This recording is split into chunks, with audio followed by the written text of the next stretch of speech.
Facebook, our group, Return to the Source. You can check that out in the show notes. Highly recommend it. We're going to be launching our podcast interviews for the most part live in there, and then we'll freshen them up and do all our audit editing and everything else that we do for our podcast. So if not, check those out there. Just a little housekeeping as always. In the show notes, you will find I have a waitlist for a course called Unlock Your Greatness. This is going to be a two-part. You can either choose to do it on your own or you can do it in a group coaching session. We are going to be unleashing this very soon. So I highly recommend jumping on the waitlist. You'll get a significant steep discount that won't be marketed anywhere else. Hope that creates some urgency with that. You're not obligated to sign up if you join the waitlist. It's just to get the information before the public sees it first.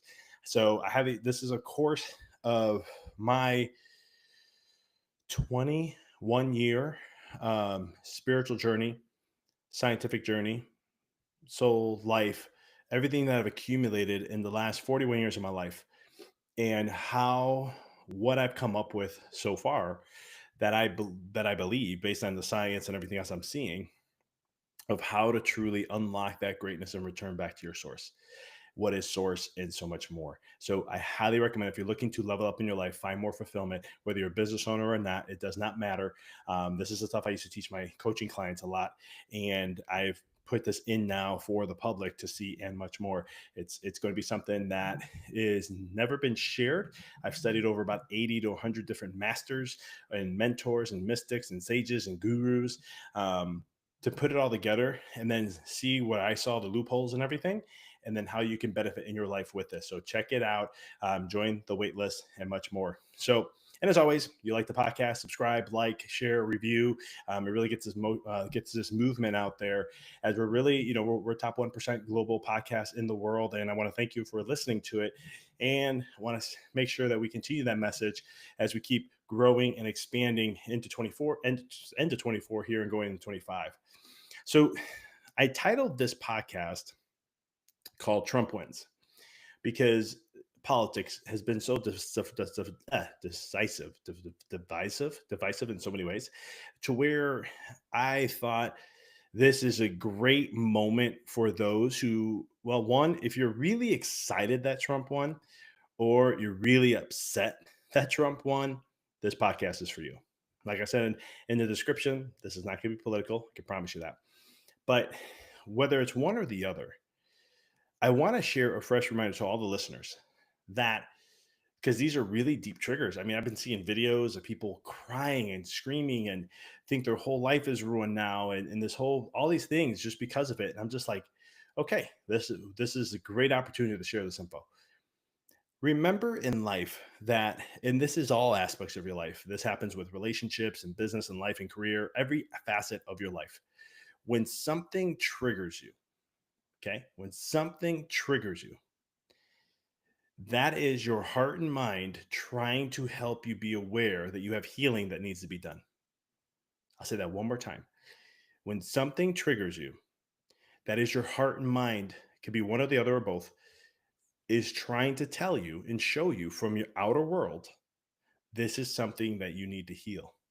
That's within you. Okay. And majority of the time, it's not what you're seeing in front of you. So those who are like really excited that Trump won, that hit a lot of shopping list stuff. And don't get me wrong, to be very transparent, I'm kind of happy because he has Kennedy in his background, and Kennedy has been bashed by media for the longest time.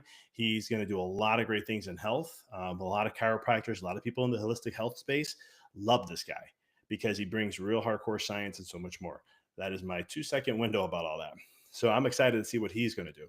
But at the end of the day, if you like it or if you didn't, this is a great opportunity for you to heal, to take some time to say, why am I letting something that you really can't control disturb your inner peace? Right. The second is soak it in as deep as you can. Okay.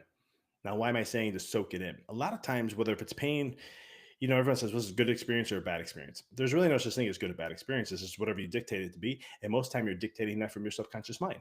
It's a shopping list, literally what you check off. This is good or this is bad, and that's it. It's something that reminds you of a traumatic event. It's going to be bad. And something that reminds you of something of a positive event. It's going to be good. That's how we determine things in our adult life. So, and this is pure neuroscience, neuropsychology, and so forth. So when you're looking at then, okay, well, you're telling me not to be happy or be sad. No, embrace the moment. If you're happy, be happy. Be happy for the for whatever it may be. If you're sad, soak that pain in and learn from it. Again, where's the learning experience? You have something to heal from. Because I shared in previous podcasts, your heart and your mind is always looking to heal. It's always trying to show you what you have to work on. It wants you to have the fullest expression. This is why I never understood, and I fell for this in the beginning when I got into spirituality and all this stuff, that, oh, the ego, the mind, you got to overcome it. The ego's your enemy. And I went down that path very short, and then I started to realize, wait a minute, I understood this one principle of the universe that relates actually in nature, and it actually relates to your body. The body, nature, and universe does not create anything out of a want. It's always a need. I talked about this in my first book, Rediscover Your Greatness. And it's one of those things I started to realize going, okay, if the body doesn't make anything out of a want, it's only out of a need. That's also diseases too. Then I was sitting there going, this ego's not bad.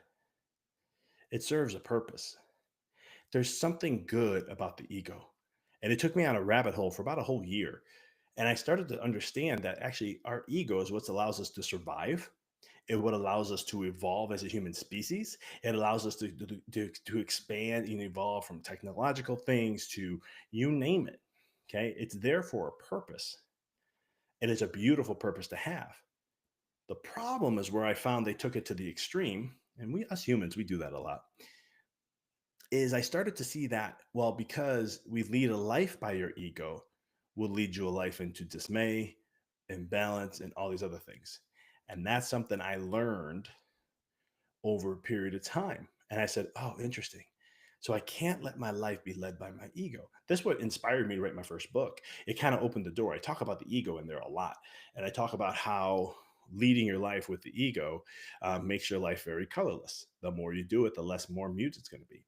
And I share about children and why is it that a child, like I have a 2 year old, and it's amazing, every morning or every day at least, we read some books.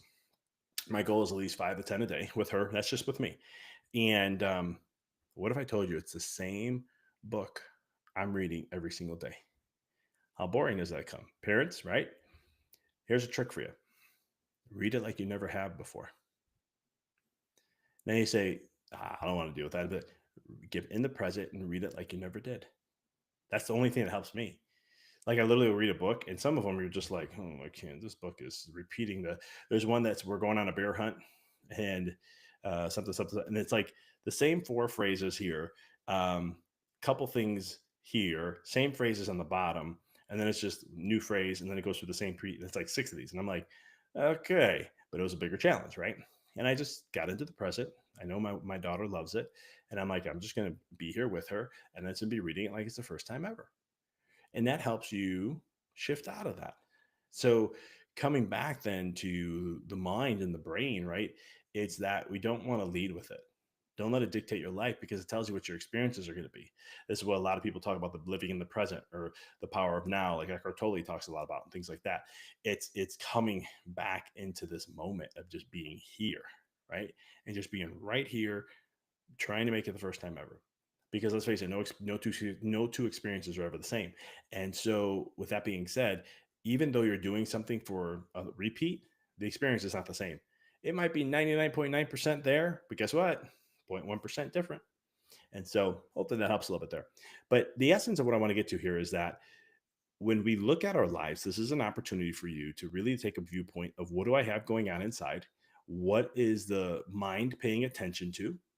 That's making me pay attention to something because we always have atoms and molecules and photons always coming in. The brain's rendering that to an image, and an image is created based upon your past conditioning, when influences of the matrix and so forth. So when we look at those kind of things, then we say, okay, great. That's what's coming in. Wow, my mind's really honed in on this. I had an invested interest in this. Why? What if, and it doesn't matter what side you're on, but I'm using politics in America to kind of help use this story for when it comes to aspects of your life. When you're trying to hold on to something, you gotta ask why you're holding on to something. And I get caught up in this too, guys. Trust me, I am. My wife has sometimes she'll remind me, hey, that's scarcity thinking. That you think this is the only good thing that can happen out of it. And then I'll do some meditation work, and also I'm like, oh, that's the ego I was leading by. Man, you got me again. And then I have to reset and say, there's something that's going to be better. There's something, there's also, if this doesn't work, then this will happen. If this doesn't work, then that will happen. Something's always going to come. There's always something happening. And I learned this. I mean, I understood this kind of stuff, but then life experiential, it's like knowledge and experience, two different worlds. And so then I'm like, well, man, I'm experiencing, this is tough, this isn't easy, I'm not trusting, I'm not this, I'm not that.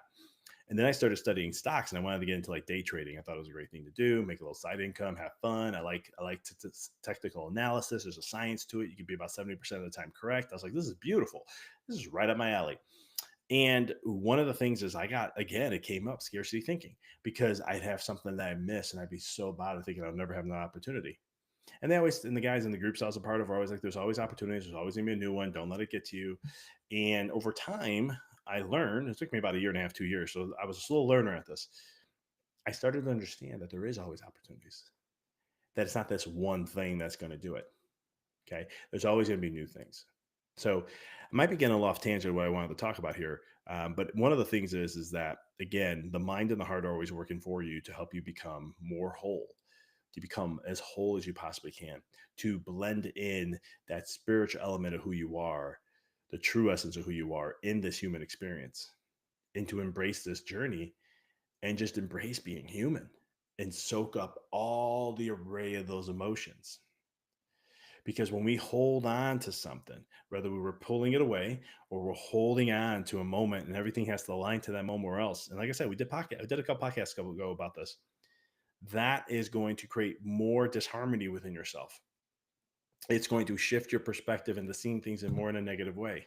That's why in politics, when the person that wins an election, they all of a sudden, if they're on their candidate didn't win, then all the stuff that was said there, they think it's going to happen. Their mind shifts only into that one point, and then they think that's how it's going to be, instead of keeping it more broad and more open. And it's one of the things where you have an objective observation without being emotionally attached. I was getting in a conversation. Someone said that um, something about spiritual entrepreneurs and being hard or hard along those lines or something. And I said, if you're truly a spiritual entrepreneur, nothing's hard in life. And I think that was misconstrued to what I was trying to share. And it's one of the things that when you are in a true higher consciousness level, it doesn't mean that you're never going to experience pain, anger, or frustration. You do experience the human emotions. You actually embrace all of them and you soak them in. But it's the flowing of that and surrendering of them, though. You take it in when you need to, go through it, soak it in, right? Pain, experience, whatever, and then you let it go and let it teach you. And when you can do those kind of things, then all of a sudden you're now more in a harmony with life.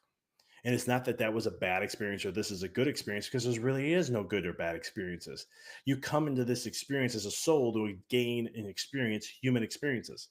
You want to experience what it is being this person at this time in this era of life, based upon this background and this and all these other things, and you choose this life to have in a certain way. And there's certain experiences that you're going to go through. All they are is experiences. And when we can stop giving the emotional charge and putting a charge on them, right? Because emotions is energy in motion. You put a charge to it. And when you're thinking about it only in one way, you get tunnel vision into that one way. And this is where all of a sudden now you are going to have an experience where I'm going blank here on this because I wanted to talk about the mind and how that focuses on it. But you have this now, you're allowing these emotions to come in and you're honing in and tunneling into that one, and it disrupts the whole experience. Everything, every single facet, instead of letting surrender into that journey and just surrendering to the process, surrendering to the element of what it is. Because your soul, again, coming back to the point I remember now, is your soul wants to have that experience, and that's what it's here for. That's you at the end of the day. That's your source. That's the true essence of who you are. So embrace the experience and then let it go. Let it teach you. It was there for a reason. You're in this moment at this time being frustrated for a certain point. Everybody in the world went through a pandemic to teach them something. Some, it was gain more clarity on what they really want, breaking out of a pattern, seeing that they can actually, there's other ways of doing things than what they thought there was before. There's so many elements that came out of that. And people ended careers and went a different route, all this different stuff. And there's more to it than just that. But again, it took a pandemic for us to see something. It had to stress us in a certain way to do that. And so that's the elements I'm trying to get here today, is that when you're looking at whether with a candidate who won or this or that, really be mindful of your life and look at, okay, what is the purpose of this and why is this here showing up today? What is the purpose of this? And it's what, not even knowing why, it's just, here's the reason why I'm feeling. I need to understand that everything happens for a reason and everything's here to serve me. If I'm really, really being bothered by this, how do I be okay with it? Number one, embrace it in, then get okay with it. And then from there, let it go. Stop holding on coal in your hand, and just continue to hold on to stuff. Let it go. Drop it. That's all you have to do. It's a lot of times we're holding on to something that's hurting us and hurting and hurting and hurting, right? An experience that we don't enjoy, but we haven't been taught that emotions are waves. They come and go. That's part of the process, part of this journey. No one has a blissful life all the time. Even spiritual masters will say it. They go through different experiences, but they see it differently.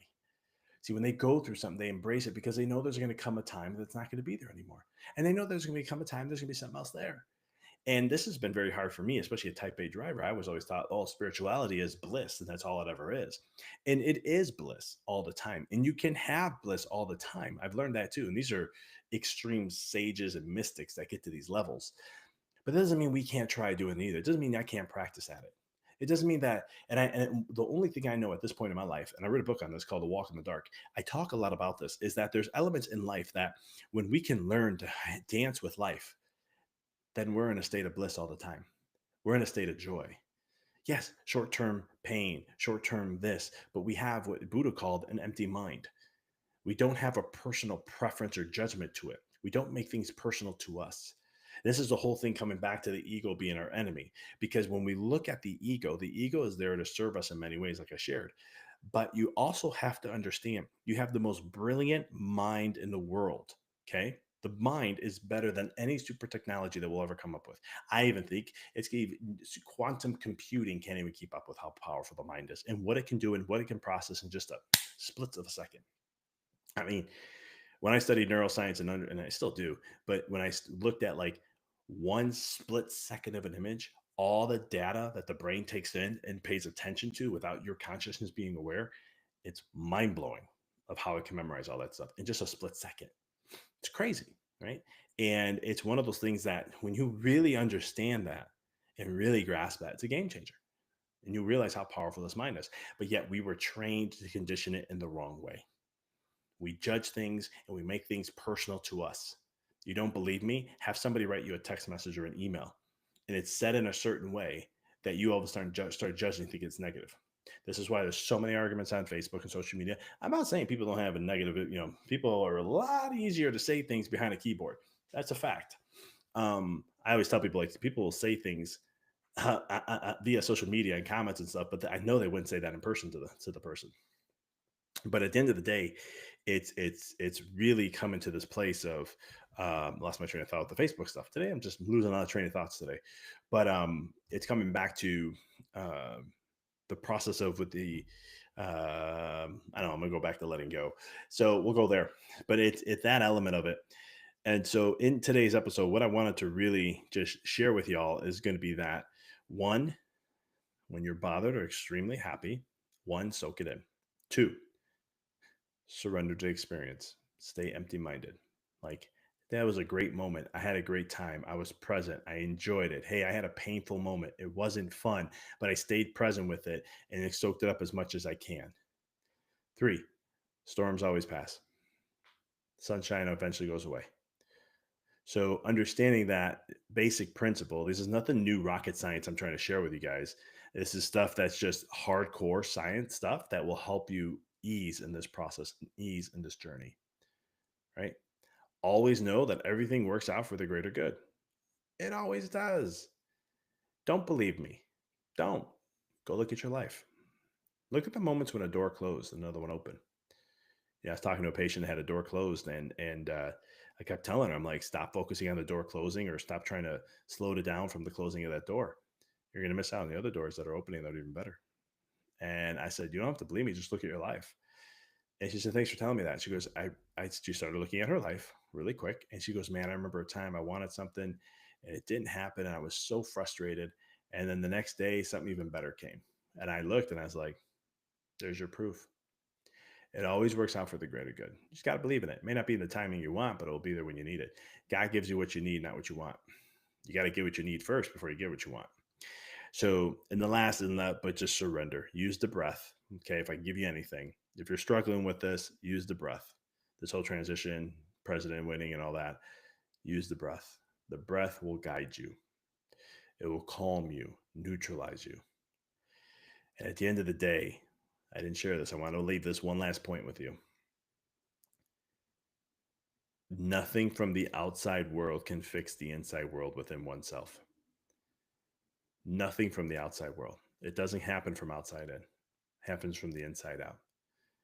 In my last book, Decoding Your Matrix, that I've written, my most recent, I talk about this and the element of presidency, and I talked about that in my first book, but I took it deeper into the element that in order to truly make change in life, it comes from within the people, not from a top down process.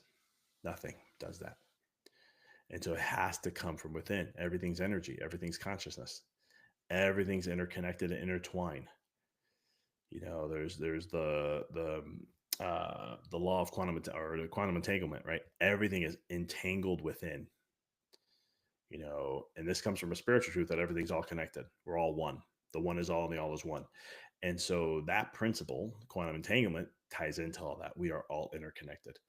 And so if we want to make a better world or a better place, it comes from within ourselves. If we want to see, some spiritual people will be saying things like, we're in the stage of Aquarius. Jesus is going to Christ consciousness, not Jesus. Christ consciousness is going to return back to the people, and we're all going to elevate and be able to ascend and do all these other things. It all comes from within. You have to continue to heal within, and we can move this world to a more positive place. And the thing is, then the people will rise who are called to it, who are destined at that time to do the things they'll need. And you'll be called to what you need to do because it's called inspired action, the law of inspired action, or inspired action in general, or effortless success that leads from inspired action. And so just trust the process, trust the journey, but keep working within and keep working on yourself and know that everything's going to work out. What everything is going to work out for the greater good in one way or another. Focus on what you can control. Don't give much energy to what you can't. It's not worth it. At the end of the day, it's not worth it. And I'm somebody who was the opposite of that. So I can relate to that. I was the type of person, if I saw something I didn't like, I'm going to go ahead and make sure move, influence, whatever I have to do to make a shift. I've learned now, and I've been more powerful in this way. I don't have to say much. I just need to continue working on me. And it's amazing how that power of influence, or power in general, is vastly different. And the synchronicities and all these other things that come from it. When you hone in on that energy, what your focus is, and so much more.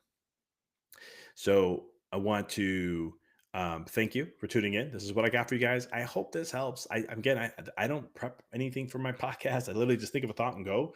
So if it was coming off a little bit, I really wanted to stay away from the politics of everything and just really hone in and use it as an example for a teaching tool. I always look for ways to learn and educate myself in this ways. And I think it's a great also for others to do the same. So again, recap: embrace in yourself, brace the moments, brace the experiences, embrace the emotions, and let them come in fully to whatever you can handle. Okay. Then from there, take what you can and learn and enjoy, and know that it's going to pass. And then from there, surrender to the journey in the process. Just keep breathing, use breath work. Right. I'm going to put in some, if you're following me on any of the socials, I'm going to be doing a breathwork session that I'm going to put together. And it's really because of just talking with people in the times of this society, and we're getting the holidays and all this stuff. I'm going to be doing this for my patients, and I figure I'm going to do this for everything. I'm going to put a breathwork session together that's really going to help you as an individual really just tap deep into resetting and reconnecting with oneself, getting out of your mind and tapping back in more into your source. And again, my program is going to do a ton of this and much more. We're going to have tools and tips and meditation, all this stuff that we're doing in there. Like I said, you're going to get a lot more of me from a spiritual elements and other things that we will do in that process, and other tools I'll be sharing. So make sure you join that wait list.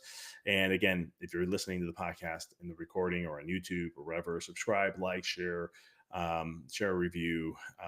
That way it helps the podcast get out there more. If you're listening on Spotify or Apple or wherever you listen to podcast, I appreciate that. And join our Facebook group. We're looking to grow it and expand it. for now, we're going to use Facebook. Hopefully, the censorship starts to die down more, and I don't get more strikes for health things I share, and hopefully, then I can I'll keep it. But eventually, I may have to take it offline. We'll see how that goes. Appreciate y'all. Until next time, keep rocking and rolling.